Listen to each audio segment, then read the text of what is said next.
begin with these protests? I mean, this is the conversation. And what's going on? This is the big story of the morning here.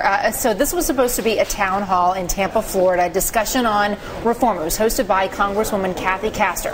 She couldn't get in a word edgewise, ended up leaving after 15 minutes, but then it got really heated just outside the meeting room.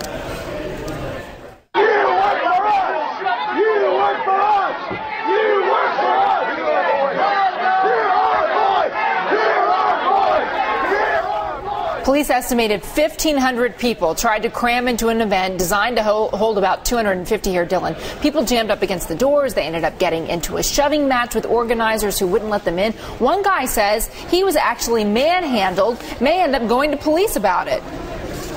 One of them took my arm and doing a arm twist, tore my watch off. Then the other one grabbed me by the neck and the shirt and tore the shirt off because I didn't immediately fall over for him. I'm not a protester. I'm a businessman. And so I just came to listen and see what I'm missing about this health care thing because it doesn't make sense to me.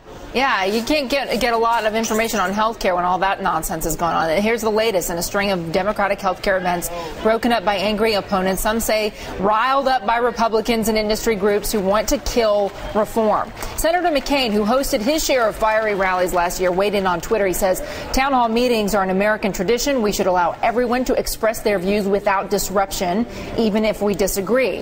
RNC Chairman Michael Steele adds this. We're not encouraging people to be angry. To call this some sort of Republican cabal is baloney, or another B word, if you like. I had to ask what other B word that might be this morning. Slow on the uptake. If the GOP isn't running the show, it's not doing much to stop it. Those are Michael Steele's words. The National Republican Congressional Committee, though, is promoting the disruptions on its website. It's calling them recess roastings for the lawmakers' recess here in August. In fact, one Republican, Missouri Congressman Todd Akin, got cheers when he described them as lynchings. Different people from Washington, D.C. have come back to their districts and held town hall meetings, and they almost got lynched. So, the people...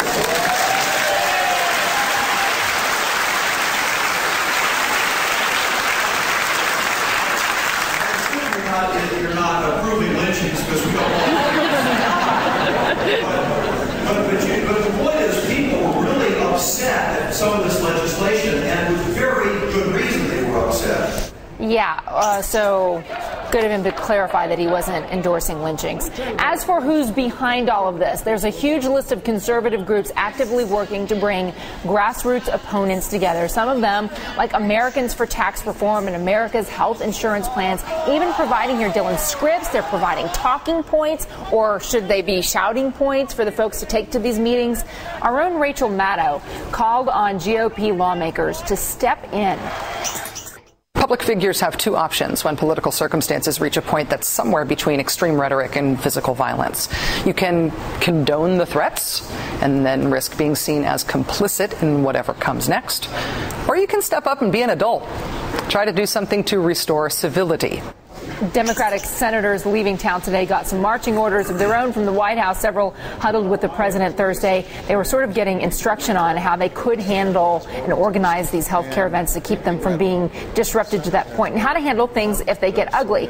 In addition, the AFL-CIO, the big union, has announced it will send activists all over the country actively to engage those who would otherwise disrupt the town halls, Dylan. And to that end, Gerald Shea,